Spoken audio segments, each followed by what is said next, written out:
Oi gente, como vocês estão? Eu espero que estejam bem. O vídeo não tem a intenção de desrespeitar as vítimas, seus familiares e amigos. É um vídeo em formato de documentário, e todas as informações contidas nele são informações públicas, que podem ser encontradas na internet por todos.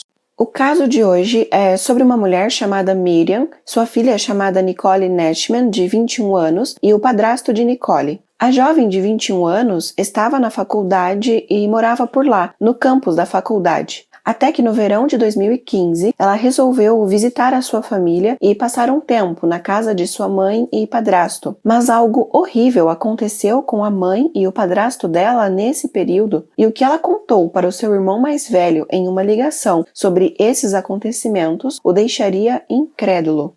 Entendam como tudo aconteceu e o desfecho deste caso no vídeo de hoje. Se ainda não for inscrito no canal, eu te convido a se inscrever, ativem o sininho das notificações, porque daí assim que eu postar um vídeo, o YouTube já te notifica e você já consegue vir assistir. Deixe seu comentário aqui embaixo, pois ele é muito importante. E não se esqueça que toda segunda-feira, às 20 horas, tem vídeo novo aqui no canal. Mas é importante que você ative o sino das notificações, porque se eu postar algum vídeo extra no meio da semana, o YouTube vai te notificar. E se vocês quiserem, vocês também podem me seguir na minha outra rede social. Sempre que tem vídeo novo aqui, eu aviso por lá também. E agora, vamos para o caso de hoje.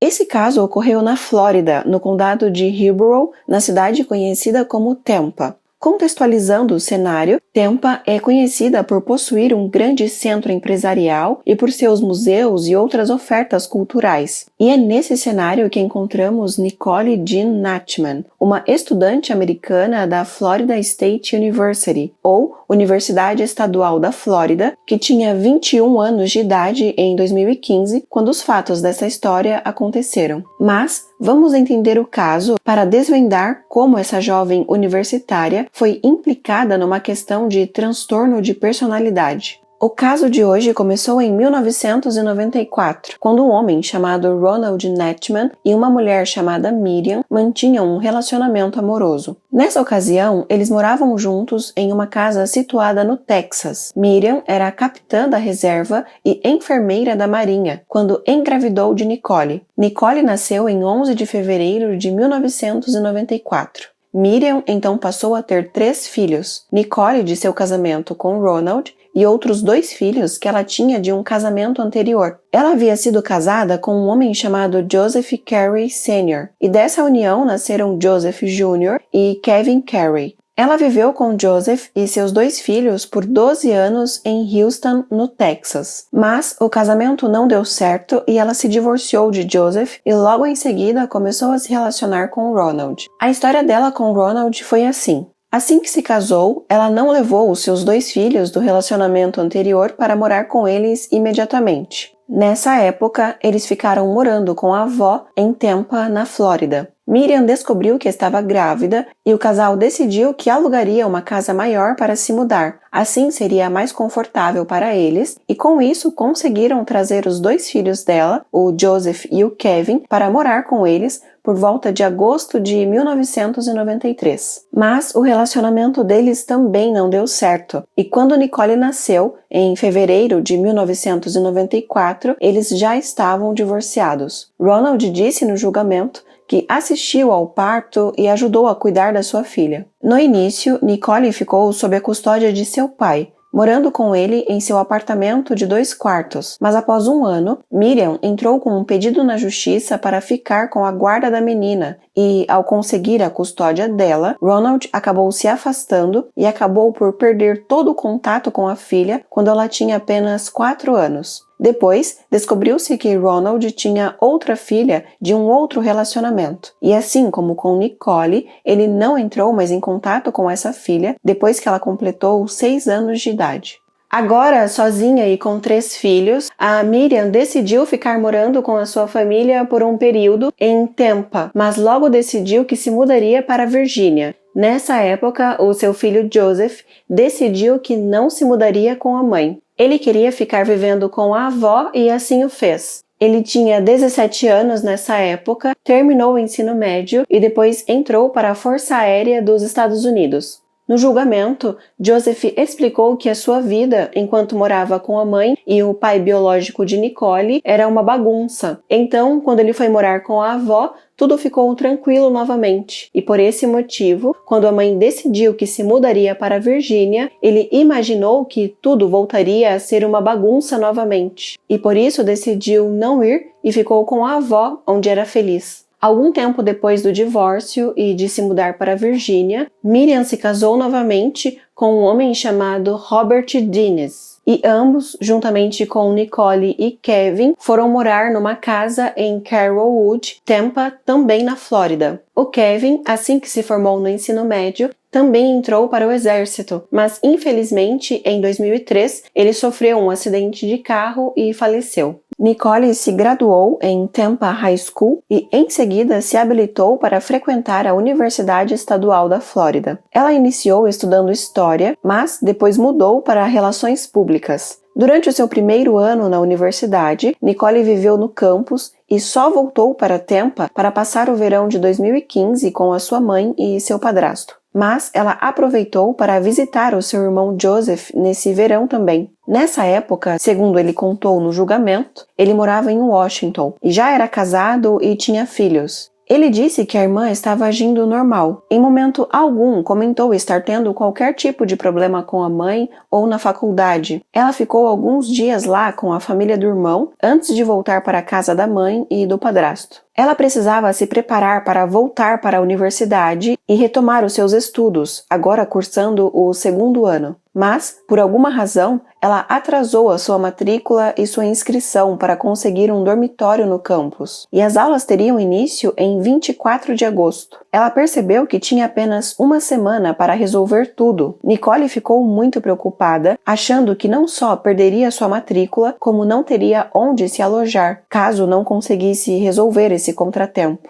Se o atraso na inscrição para obter uma vaga fora intencional ou não, não temos como saber. Mas, fato é que Nicole estava na casa de seus pais, em Tampa, quando aconteceu uma tragédia. Era 20 de agosto de 2015, por volta das 21h30, e um vizinho de Miriam, que morava ao lado dela, chamado Wesley, disse no tribunal que estava em sua casa, no quarto de sua enteada, pois os dois estavam resolvendo assuntos relacionados à nova escola que ela frequentaria, até que eles ouviram barulhos que, de início, ele pensou que fossem fogos de artifício. Pensou até que algumas crianças poderiam estar brincando lá fora e resolveu ir ver. Quando chegou na sala de estar de sua residência, ele ouviu um grito, mas não parecia um grito de criança. Parecia um grito de agonia, como ele descreveu, e logo em seguida ele viu a sombra de alguém passando pela lateral de sua casa, que, como já dito, era ao lado da casa de Miriam. E essa pessoa foi para o fundo da casa, onde havia um lago. Ele, sem saber direito o que estava acontecendo, ligou para a polícia e relatou tudo o que havia ouvido. Depois de desligar o telefone, ele foi para a janela da casa e ficou olhando para fora. Estava escuro, mas ele conseguiu ver que havia um corpo em sua garagem. Naquele momento, segundo ele entrou em pânico e correu para o telefone novamente para ligar para a polícia. Um policial chegou no local rapidamente, e esse policial disse que, assim que viu a Miriam caída no chão, logo verificou se ela tinha batimentos cardíacos, mas pôde notar que, infelizmente, ela já estava sem vida. E rapidamente o local estava cheio de outros policiais e paramédicos. Miriam perdeu a vida após ser atingida por disparos de uma arma de fogo. Junto ao corpo,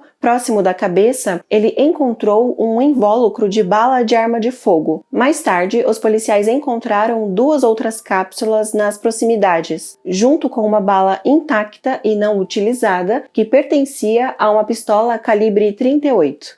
Os policiais revistaram a casa do vizinho e também deram uma olhada em tudo ao redor. Na casa do vizinho que ligou para a polícia, os policiais encontraram a enteada dele dentro de um armário assistindo a vídeos em seu celular. Eles logo deduziram que ela estava escondida ali para se proteger do que quer que estivesse acontecendo do lado de fora. Os policiais passaram a ir de casa em casa para verificar como os vizinhos estavam. Porém, havia uma casa que estava com as luzes acesas e a porta estava entreaberta, mas os policiais chamaram várias vezes e ninguém atendeu. Eles resolveram entrar para verificar o bem-estar dos moradores dali e se alguém estava precisando de ajuda. Ao vasculharem a casa, eles viram que a TV estava ligada, mas algo chamou a atenção deles. Havia uma porta que estava trancada e foi o único lugar onde eles não conseguiram entrar imediatamente para verificar se alguém ali estava precisando de ajuda. Até que eles decidiram que iriam forçar a entrada daquela porta e assim o fizeram.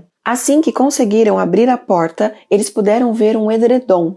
Um dos policiais decidiu puxar aquele edredom, e foi quando eles viram que havia o corpo de um homem no chão. Logo perceberam que ele estava sem vida por causa da cor de sua pele, segundo as palavras de um policial. E também havia sangue saindo de sua boca. O corpo foi identificado como sendo do padrasto de Nicole, o Robert, e ele perdeu a vida por um único tiro que foi disparado na parte de trás de sua cabeça. O médico legista disse que ele havia perdido a vida um dia antes de ser encontrado. Durante a revista, os investigadores encontraram pequenas manchas vermelhas nas paredes, pisos e em toda a casa. Na cozinha e na garagem, encontraram um esfregão, um balde com mais manchas vermelhas nas laterais e uma caixa de alvejante. Uma torneira em um dos banheiros da casa também continha manchas vermelhas. Todas as manchas encontradas eram sangue. A bolsa e um molho de chaves de Miriam foram encontrados na sala de jantar, indicando que ela efetivamente havia entrado na casa antes de ser baleada. Dentro da bolsa havia um recibo datado de 20 de agosto de uma loja em Jacksonville,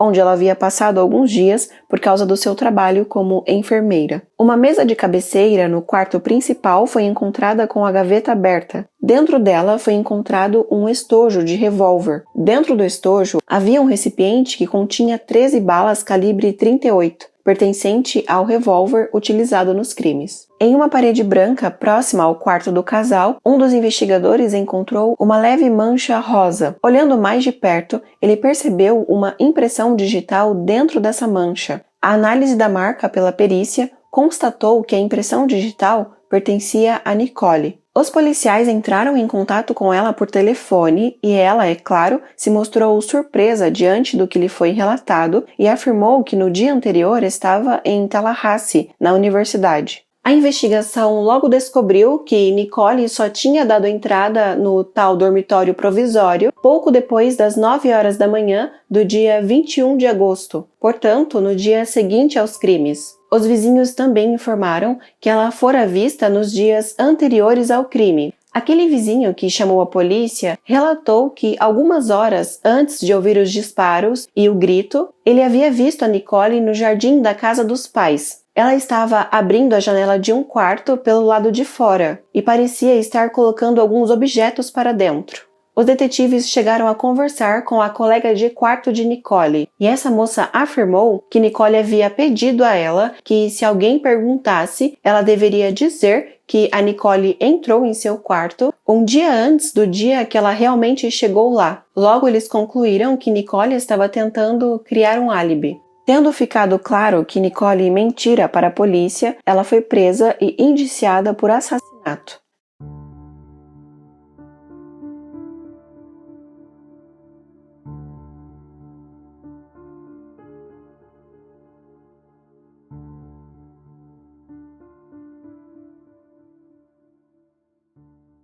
Durante o interrogatório, ela se manteve calada e disse que só diria qualquer coisa mediante a presença de um advogado, mas logo depois começou a falar sobre filmes de reis e rainhas, Branca de Neve e sua personagem preferida, a Elsa, e ficou horas conversando com os detetives sobre temas correlacionados que nada tinham a ver com o motivo pelo qual ela se encontrava detida. Teve um momento em que ela chegou a perguntar para um guarda se ele conhecia uma boa piada para contar para ela. Ela então rolou para o chão e se colocou numa posição em que parecia que estava se preparando para dormir, ali mesmo, na sala de interrogatório. A impressão era de que ela estava muito cansada.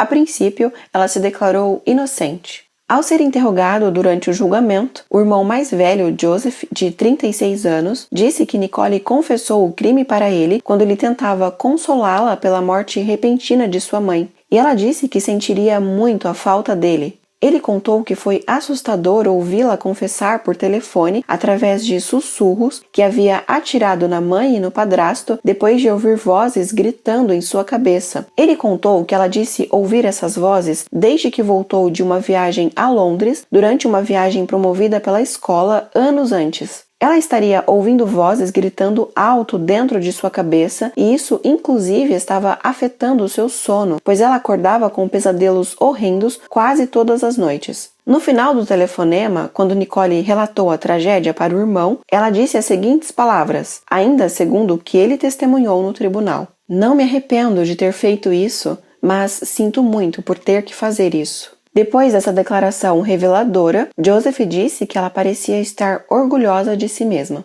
Ele disse que sabia que a sua mãe era controladora e que tinha uma personalidade muito forte, que sua irmã Nicole tinha uma personalidade fraca e sempre se deixava dominar pela mãe. Ela parecia exercer uma influência radical em cima da filha, que não conseguia reagir, e isso a deixava sempre em posição de inferioridade. Falou também sobre o padrasto assassinado. Ele disse que Robert tinha o hábito de desprezar tanto Nicole quanto ele, e costumava chamá-los de uma desgraça. Um dos investigadores do caso testemunhou dizendo que Nicole acabou confessando os assassinatos e que começou a pensar nisso depois de ver placas no campus da faculdade. E essas placas diziam o seguinte: os sonhos estão prestes a se tornar realidade. Essas placas, segundo ela, seriam um presságio para a fatalidade que viria a seguir. Nicole também teria contado ao irmão que, além das vozes, ela também tinha medo de que a mãe brigasse com ela por ela quase ter perdido o prazo para conseguir um dormitório no campus universitário. A instituição de ensino ligou para Nicole dizendo que, afinal, ela havia conseguido uma moradia, mas isso aconteceu logo depois do crime. Segundo os advogados de defesa de Nicole, ela sofreu maus tratos por sua mãe durante anos. Foram anos de abuso psicológico, verbal e físico sobre Nicole. Sustentaram que um relacionamento difícil entre mãe e filha pode ter levado Nicole a ir ao fundo do poço. Miriam foi descrita como uma mãe autoritária e controladora, e por vezes rebaixava a filha, dizendo que ela não prestava para nada, que era uma inútil e que nunca deveria ter nascido. Ela fazia comentários que menosprezavam a filha, dizendo que ela estava acima do peso e que era uma filha sem valor. Inclusive, a Miriam havia obrigado a Nicole a se submeter a uma lipoaspiração contra a vontade dela. Vale ressaltar que, segundo os médicos, Nicole nunca esteve acima do peso. E pouco antes do crime, ela havia sugerido que a filha se submetesse a uma cirurgia a laser para corrigir a sua visão, para assim não precisar mais usar os óculos. Uma ex-colega de quarto de Nicole na universidade, chamada Jacqueline Roman Eisman, testemunhou que os pais da amiga sequer a ajudaram a se mudar para o dormitório no campus da faculdade e nunca a visitaram. Disse que o relacionamento dela com a mãe e o padrasto não era nada bom. A ex-colega de quarto descreveu um ambiente de vida caótico, que muitas vezes era bagunçado entre Nicole e seus pais. Ela também explicou que Nicole relutava em ir para casa durante as férias escolares e feriados, pois ela sempre dizia que não gostava de ir para casa porque sua mãe queria que ela fosse alguém que ela não era. Segundo os investigadores, o crime aconteceu da seguinte forma.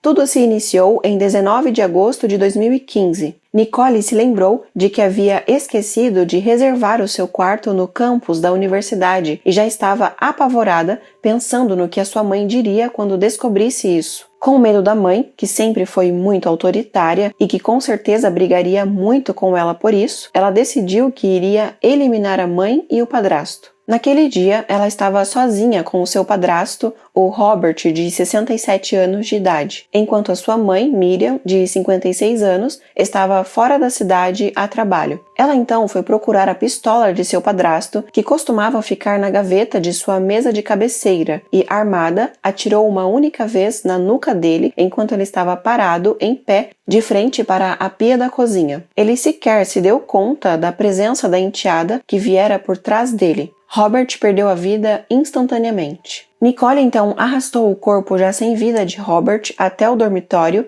e tentou limpar a cena do crime. Essa tentativa de limpeza por parte dela ficou clara porque os policiais encontraram na casa um balde e um esfregão que ainda estavam sujos de vermelho. Logo depois, em contato com a administração da universidade, ela descobriu que conseguira um dormitório provisório disponível no campus até que um definitivo ficasse desocupado para que ela pudesse se mudar. Mas agora já era tarde demais, ela já havia começado a cometer os crimes. Para garantir a ocupação no quarto provisório, ela precisava pagar $100. Então, ela foi procurar um primo que morava próximo e lhe pediu esses $100 emprestado. Ela disse ao primo que pretendia viajar naquele mesmo dia de volta para Tallahassee, onde a Universidade da Flórida estava localizada. Mas, ao invés disso, ela voltou para sua casa, onde ela cometera o crime contra o seu padrasto, e esperou até que a sua mãe retornasse. A Miriam já estava preocupada com o seu marido, pois ele não a respondia mais. Ela, inclusive, enviou um e-mail para ele, e os investigadores disseram que encontraram evidências de que Nicole tentou entrar no e-mail dele e tentou até resetar a senha, mas não conseguiu.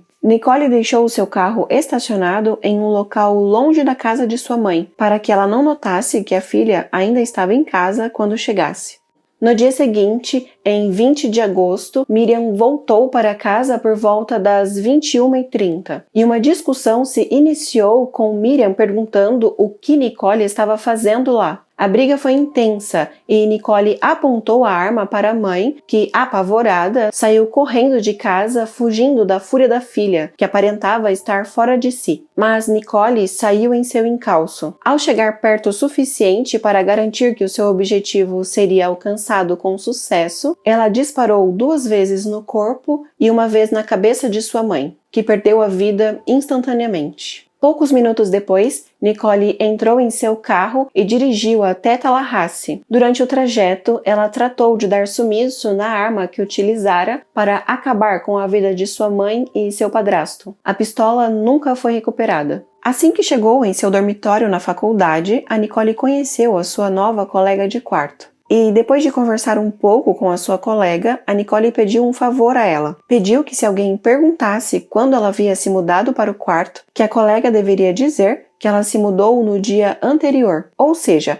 ela queria que a colega de quarto dissesse para a polícia, caso fosse questionada, que ela esteve lá um dia antes do crime. Assim, na cabeça dela, ela criaria um álibi. Essa colega de quarto contou isso à polícia posteriormente e também testemunhou no tribunal. Mas, além disso, o GPS do carro dela e o seu celular indicaram os seus passos. E o seu irmão também contou sobre a confissão dela para a polícia e ela foi presa. O julgamento de Nicole aconteceu em julho de 2019, 4 anos após os crimes. Os advogados basearam a sua defesa com toda a convicção na teoria de que Nicole sofria de síndrome da criança espancada e esquizofrenia, carregando a ilusão de que a mãe iria matá-la e, portanto, não entendia as consequências de suas ações. Mas, segundo a promotoria, Miriam poderia não ser a mãe perfeita. Cometeu muitos erros, mas esses erros não haviam dado a Nicole o direito de acabar com a vida dela. Testemunhas falaram no tribunal sobre o estado mental de Nicole. Muitos disseram que ela se vestia com muitas roupas, umas sobre as outras, numa Flórida que costumava ser muito quente o ano todo. Ela também não tomava banho com frequência, dormia durante o dia e ficava acordada à noite, era socialmente retraída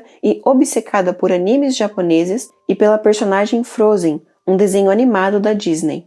Ou seja, seus interesses não eram apropriados para uma pessoa da sua idade, já uma mulher adulta. Diante da alegação de insanidade por parte da defesa, foram ouvidos 3 especialistas em saúde mental. 2 deles disseram que Nicole sofria sim de esquizofrenia e síndrome da criança espancada e que ela estava em surto quando praticou os crimes. Uma terceira especialista disse que nada disso era verdade. A psiquiatra forense doutora Emily disse que Nicole tinha uma série de transtornos de personalidade e humor, mas que ela entendeu o que estava fazendo quando tirou a vida da mãe e do padrasto. A médica diagnosticou que Nicole tinha alguns transtornos mentais específicos, um transtorno de personalidade esquizotípica e transtorno de personalidade limítrofe, mas nenhuma dessas condições a deixou inconsciente de suas ações e nem fez com que ela deixasse de distinguir o certo do errado.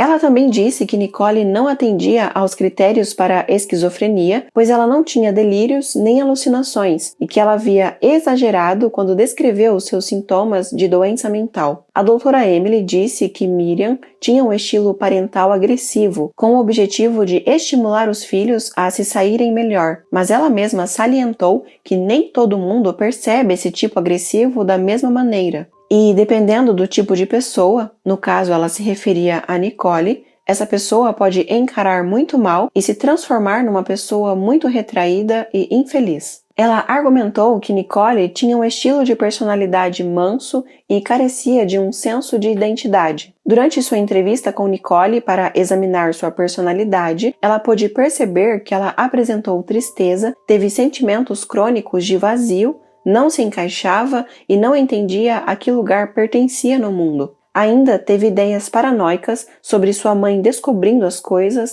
e sendo ameaçadora. Os promotores disseram que, embora não contestassem que a Ré sofria de doença mental, isso não era desculpa para o que ela havia feito. Suas ações foram metódicas e premeditadas, disse a promotora assistente chamada Courtney Derry nas alegações finais. Em agosto de 2019, depois de um debate intenso sobre saúde mental e como isso pode influenciar uma pessoa a cometer assassinatos, Nicole foi considerada culpada por 2 homicídios premeditados em primeiro grau e condenada à prisão perpétua sem possibilidade de liberdade condicional. O júri considerou que ela, embora possuísse vários transtornos psicológicos, estava bastante consciente e ciente dos crimes que cometeu, e mesmo depois de 4 anos dos eventos, ela não demonstrou arrependimento algum. Então, gente, esse foi o caso de hoje. Deixem o seu like se ainda não o fez. Muito obrigada por assistirem até aqui. E então é isso. Se cuidem. Até o próximo vídeo. Tchau!